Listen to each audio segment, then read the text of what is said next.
السلام علیکم ناظرین، امید ہے آپ سب لوگ خیریت سے ہوں گے۔ ہمارا جو ہفتہ حج کا ویڈیوز کا سلسلہ چل رہا ہے، اس سلسلے کی آج اگلی ویڈیو کے ساتھ آپ کی خدمت میں حاضر ہیں۔ پچھلی ویڈیو میں ہم نے ذکر کیا تھا کہ عرفات سے کس طرح 9 ذی الحج کو آپ لوگ مزدلفہ پہنچے، اور مزدلفہ میں پھر فجر کے بعد آپ نے روانگی شروع کی اور آپ کو جمرات تک پہنچایا گیا، اور آج 10 ذی الحج ہے، تو آج ہم 10 ذی الحج کی ایکٹیویٹیز کے اوپر بات کریں گے کہ 10 ذی الحج کو کیا کیا کرنا ہوتا ہے۔ آپ کو جب مزدلفہ سے آپ روانہ ہوئے تھے تو کچھ لوگ تو منی رکتے ہوئے رستے میں منی رکتے ہوئے آئے ہوں گے جمرات کی طرف، کچھ لوگ ڈائریکٹ جمرات آ گئے ہوں گے۔ تو جس طرح بھی جو بھی ترتیب تھی، جب آپ جمرات پہنچتے ہیں تو جمرات بیسیکلی وہ جگہ ہے جہاں پہ اب آپ نے شیطان کو کنکریاں مارنی ہیں۔ اور 10 ذی الحج کو جمرات میں بیسیکلی 3 شیطان ہیں، سب سے چھوٹا شیطان، درمیانہ شیطان اور بڑا شیطان، جنہیں کنکریاں ماری جاتی ہیں۔ تو 10 ذی الحج کو جو ہے وہ صرف سب سے بڑے شیطان کو کنکریاں ماری جاتی ہیں۔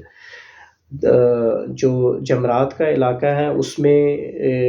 شیطانوں کو جو کنکریاں مارنے والا سیٹ اپ ہے، نظام ہے، اس میں پہلے کسی زمانے میں جب بہت زیادہ رش ہوتا تھا تو بھگدڑ مچتی تھی، کیونکہ جگہ کم تھی، لوگ زیادہ ہوتے تھے۔ اب انہوں نے اس انتظام کو بہت وسیع کر دیا ہے، تو جمرات کے جو 3 شیطان ہیں ان تک پہنچنے کے لیے بہت بڑا وایا بنا کے پیدل لوگ جا رہے ہوتے ہیں، اور داخلی رستہ الگ ہے اور خارجی رستہ الگ ہے، تو اب وہ بھگدڑ والے اس طرح کے مسائل نہیں ہوتے۔ بہرحال آپ جب وہاں جمرات پہنچیں گے، وہاں آپ کو وہ لوگ گائیڈ بھی کر دیں گے کہ جمرات کا انٹرنس کس طرف ہے، اور کیونکہ ظاہر ہے 10 ذی الحج ہے، جتنی بھی لوگ حج پہ گئے ہوئے ہیں سب کے سبھی ان کا یہی ٹائم ہے، وہ سب یہاں پہ آ رہے ہیں، اور 10 ذی الحج کو رمی کرنے کا جو ٹائم ہوتا ہے وہ فجر کے بعد سے لے کے مغرب سے پہلے تک کا ہوتا ہے۔ تو اب لوگ ظاہر ہے وہاں سے آئے ہیں، زیادہ تر لوگ اس ٹائم پہ ہی آ رہے ہوتے ہیں، تو آپ کو سب سامنے نظر آ رہا ہوگا کہ لوگ کس طرف جا رہے ہیں، بس آپ نے ان لوگوں کے ساتھ ساتھ چلنا ہے۔ تو جمرات میں جب آپ انٹر ہوں گے تو جمرات میں داخل ہونے کے بعد جو سب سے پہلا شیطان آتا ہے اسے کہتے ہیں چھوٹا شیطان، جو اس کے بعد آتا ہے وہ درمیانہ، اور سب سے لاسٹ والا ہے وہ بڑا شیطان ہے۔ تو 10 ذی الحج کو آج آپ نے صرف چھوٹے اور درمیانے شیطان کو کنکریاں نہیں مارنی۔ تو جمرات کے جب آپ داخلی راستے سے اندر داخل ہوں گے تو پہلا شیطان کو کراس کیا، دوسرے کو کراس کیا، اب جب تیسرے کے پاس پہنچیں گے تو یہاں تیسرے شیطان کو کنکریاں مارنی ہیں۔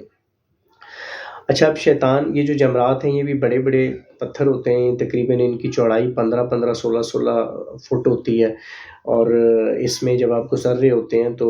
سب سے پہلے والی سائڈ جو آپ کے سامنے آتی ہے ادھر بیسیکلی لوگوں کا رش زیادہ لگا ہوتا ہے، لوگ ادھر سے ہی پتھر مارنا شروع کر دیتے ہیں۔ تو آپ نے ایک ٹپ ہے آپ لوگوں کے لیے، آپ نے کرنا یہ ہے کہ جب آپ جمرات میں اس طرح شیطانوں کے یہ قریب پہنچیں گے تو کیونکہ جس طرح میں نے آپ کو بتایا کہ ان کی چوڑائی ایک جمرے کی تقریباً 25 30 فٹ ہے، شاید اس سے بھی زیادہ ہے، تو جب آپ اس کی پہلی والی سائڈ پہ پہنچیں گے تو وہاں آپ نے رکنا نہیں ہے، آپ نے آہستہ آہستہ چلتے چلتے آگے ہی جانا ہے، اور اس کی جو دوسرا اینڈ ہے اس تک جب آپ پہنچیں گے تو آپ دیکھیں گے وہاں لوگوں کا رش بھی بالکل نہیں ہے، بہت کم لوگ ہیں، تو آپ آرام سے بالکل آگے والی دیوار کے پاس پہنچ کے، اور اپنی وہ جو آپ نے مزدلفہ سے کنکریاں جمع کی تھیں اس میں سے آپ 7 کنکریاں نکال کے پہلے ہی اپنے ہاتھ میں رکھی ہوئی ہوں گی، تو آپ کو وہاں پہ پہنچیں گے اور آپ نے جو ہے اس شیطان کو 7 کنکریاں مارنی ہیں۔ آپ اس سلسلے میں بھی انفارمیشن لے کے جائیے گا کہ کنکریاں مارنے سے پہلے کون سی تکبیر پڑھنی ہوتی ہے، کیا تکبیر پڑھ کے کنکری مارتے ہیں، اور کنکریوں کے حوالے سے بھی اگر کوئی شرعی سوال ہوں وہ آپ ہمارے گروپ میں پوچھیے، وہاں پہ مفتیان اکرام ایڈ ہیں، وہ دیں گے، جواب دیں گے آپ کو، آپ اپنے ریلیونٹ علماء اکرام سے پوچھ کے جائیے گا۔ بہرحال 10 ذی الحج کو یہ بڑے شیطان کی رمی کرنے کے بعد آپ جو جمرات کا خارجی راستہ ہے اس سے گھوم کے آپ باہر نکل آئیں گے۔ اب آپ کی جمرات کی رمی 10 ذی الحج کی جو بڑے شیطان کی رمی ہے وہ مکمل ہو چکی ہے۔ اب اس کے بعد آپ کے اگلا جو کام ہے وہ آپ کا قربانی والا کام ہے۔ اب یہاں پہ آپ لوگ اگر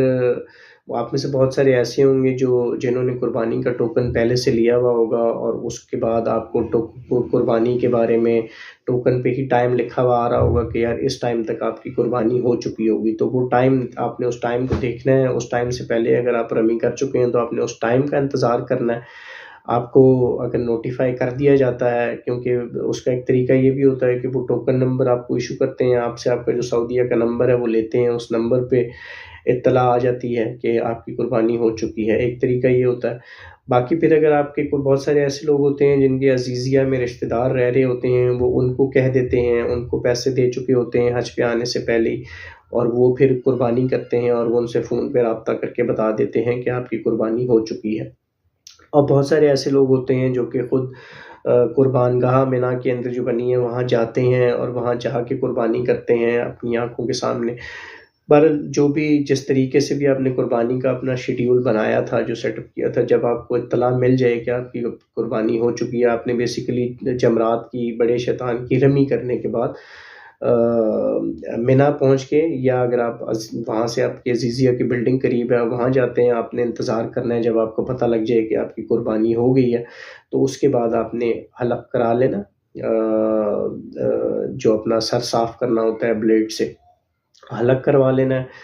یا اگر قصر والا سلسلہ ہے آپ کا تو اپنے قصر کرا لینا ہے، اور اس کے بعد آپ احرام کی پابندیوں سے جو ہے وہ آزاد ہو جائیں گے۔ اس کے بعد آپ تازہ دوسرے اپنے سادہ کپڑے پہن کے، اور آج ہی کے دن اگر کسی نے، مطلب افضل یہی ہے کہ طواف زیارہ جو ہے وہ حج کا جو آخری فرض ہے طواف زیارہ، وہ بھی 10 ذی الحج کو کر لیا جائے۔ اس کے دن تو 10، 11 اور 12 ذی الحج ہیں، ان 3 دنوں میں جس ٹائم بھی آپ کو موقع ملے آپ کر لیں، لیکن افضل طریقہ، کیونکہ حضور صلی اللہ علیہ وآلہ وسلم نے 10 ذی الحج کو ہی طواف زیارہ کیا، تو افضل اسی کو کہا جاتا ہے کہ آپ 10 ذی الحج کو ہی طواف زیارہ کریں۔ تو یہ آپ نے قربانی کرا لی، اس کے بعد آپ نے حلق کرا لیا، آپ احرام اتار کے سادہ کپڑوں میں آ چکے ہیں، اب اس کے بعد آپ کا کام یہی ہے کہ آپ نے جا کے طواف زیارت کرنا ہے۔ اب یہاں پہ ایک چیز امپورٹنٹ یہ ہے کہ حج کے ان دنوں میں ظاہر ہے جو آپ کی گورنمنٹ کی بسوں کا انتظام تھا وہ ختم ہوا ہوتا ہے، وہ نہیں ہوتا، تو آپ کو اب جو ہے حرم جانے کے لیے آپ کو ٹیکسیاں ہی کرنی پڑیں گی، اور ان دنوں ٹیکسی والے بہت زیادہ پیسے بھی لے رہے ہوتے ہیں، پر پرسن وہ 120 ریال 100 ریال لے رہے ہوتے ہیں۔ بہرحال یہ اب آپ کی قسمت پہ ہے کہ آپ کو کس طرح کی سواری ملتی ہے، کتنے پیسے آپ کے خرچ ہوتے ہیں۔ بہرحال آپ نے طواف زیارت کے لیے جانا ہے۔ جمرات سے نکلتے ہی ایک ٹنل بھی بنی ہوئی ہے، اس کے بارے میں ہم کوشش کریں گے کوئی انفارمیشن ملے تو اس کے اوپر ایک ویڈیو بھی بنا لیں،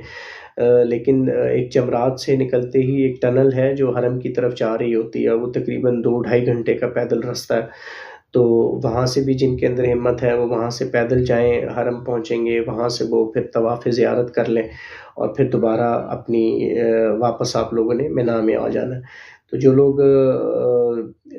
رمی کرنے کے بعد اپنی عزیزیہ کی بلڈنگ میں چلے گئے تھے، وہاں انہوں نے قربانی کا ویٹ کیا، قربانی ہوئی، پھر حلق قصر کرایا، اور اس کے بعد پھر وہ وہاں سے طواف زیارت کرنے کے لیے حرم گئے، وہ بھی واپسی کے پہ پھر مینا میں ہی اپنے خیموں میں آئیں گے۔ مینا میں جن خیموں میں آپ 8 ذی الحج کو گئے تھے، تو آج آپ 10 ذی الحج کو طواف زیارت کرنے کے بعد واپس مینا کے انہی خیموں کے اندر آ جائیں گے۔ تو یہ 10 ذی الحج کی ترتیب ہے۔ اس میں آپ نے جو کام کرنے تھے وہ آپ کو ہم نے ویڈیو میں ایکسپلین کر دیے۔ اس کے اوپر بھی اگر آپ کو کوئی سوال ہوں تو واٹس ایپ کے گروپ میں پوچھیں، فیس بک کے گروپ میں پوچھیں، انشاءاللہ ہم ضرور آپ کو جواب دیں گے، اور باقی اسی سلسلے کی اگلی ویڈیوز کے ساتھ جلد آپ کی خدمت میں حاضر ہوں گے۔ تب